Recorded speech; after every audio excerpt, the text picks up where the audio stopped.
Mas é interessante, nessa biografia maravilhosa que você escreveu sobre Dona Leopoldina, nós vamos falar sobre as três, mas Dona Leopoldina, que eu acho muito interessante, é que mostra que essa amante, que era uma relação escancarada no palácio, acabou trazendo um certo apoio político das figuras políticas, mas trouxe impopularidade. E a Leopoldina se tornou cada vez mais popular, inclusive pela sua dignidade em resistir à amante no próprio palácio, transformando até em dama de honra da própria imperatriz. Então, interessante como que o apelo popular dessa dignidade que ela manteve do cargo, da coroa, acabou fazendo com que ela se transformasse numa figura muito popular, apesar do poder político da Marquesa dos Santos num período ser muito maior. Né? Isso você está falando uma coisa muito interessante, tanto que até hoje, por exemplo, a Marquesa dos Santos não tem vez nenhuma no Rio de Janeiro. A casa dela está praticamente abandonada, está aí um restaurante eterno que não reabre nunca. E é um perigo, porque aquilo é o único remanescente do primeiro reinado que ainda está de pé no Rio de Janeiro. E projetado e construído por um Bragança, porque todo mundo da dinastia sempre ocupou no Rio de Janeiro espaço que já existia. Reformou casa, fez puxadinho, virou palácio, etc. Só o Dom Pedro II que sobe a serra e constrói Petrópolis. Mas no Rio é essa casa, mas está lá fechada. Aqui em São Paulo é mais bem vista. Em compensação, a Leopoldina era uma unanimidade em todos os locais, até hoje. E tem muito a ver com isso, com essa dignidade que ela traz dentro da sua educação. Ela sabia que ela não podia, que ela tinha que se manter acima disso. E ela se mantém, ela tem um sangue frio absurdo o tempo todo. E é interessante como esse sangue frio o Dom Pedro I interpreta com uma certa tolerância com a história da amante de outras... Como se ela não se importasse. E ele fica irritado com isso. Porque ele era muito passional, diferente da Leopoldina, ele era mais passional. Ela não, ela era mais sangue frio, mais racional. Só que a própria morte, que esse ano completa 200 anos dela, no final do ano, eu interpreto que também tudo bem, ela ficou doente, ela pegou febre tifoide e tal, mas ela já vinha num processo debilitante. Eu acho que toda a tensão nervosa, tudo isso minou a saúde dela. Mas interessante que no começo da relação de Dona Leopoldina com Dom Pedro I, foi uma relação extremamente importante para a independência do Brasil.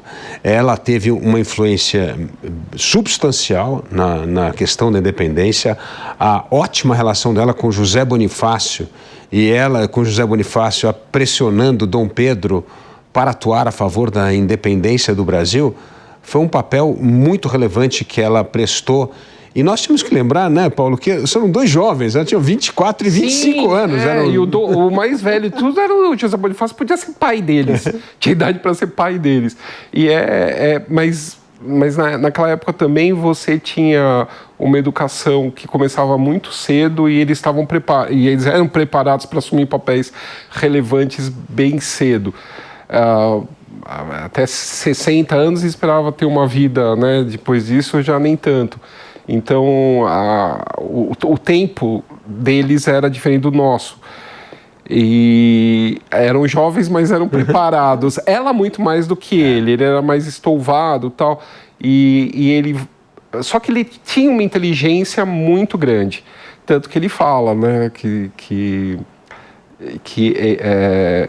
ele era o último, ele e o irmão seriam os últimos ignorantes da família.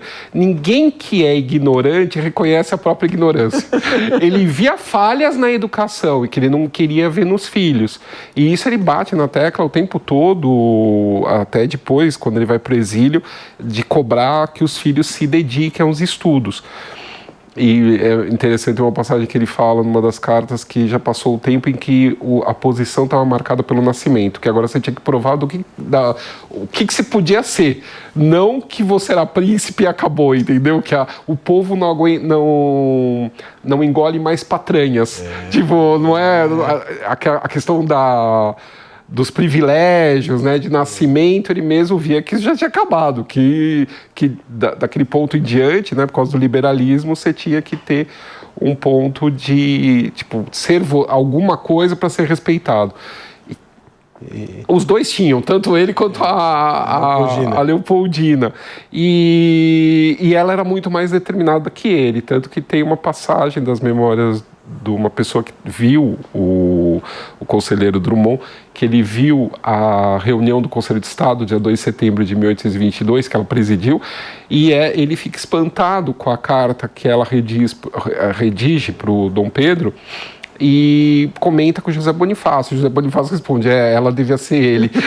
Tipo, o príncipe devia ser ela, né? Que era mais fácil resolver tudo se tivesse alguém resoluto como ela. E que sabia, né, fazer a costura política, o tom certo para a ocasião, né? E realmente foi aquela carta que acabou inspirando, né, o ato do Grito do Ipiranga, né? Sim, que é o pomo está maduro, né? Colhei-o já. E aí ela faz toda a explicação e o contexto e tudo. Mas aquele ponto também era irrevertido. Mas o curioso é que a gente marca isso São Paulo, né? Que tem a Lilian Richtvartz e outras pessoas falam do rapto da independência, né? Que São Paulo meio que raptou a independência só para si. Aqui foi um dos pontos desse processo, ou seja, tem luta na Bahia muito antes e muito depois, né? A independência da Bahia é 23, e a luta lá estourou antes. Então aqui é o cenário, mas mesmo quando ele vai embora daqui, eles continuam, até ele chegar no Rio de Janeiro e até terem as primeiras conversas, eles consideram inicialmente um rompimento político com as cortes portuguesas. Eles ainda estão pensando em manter o Dom João como rei.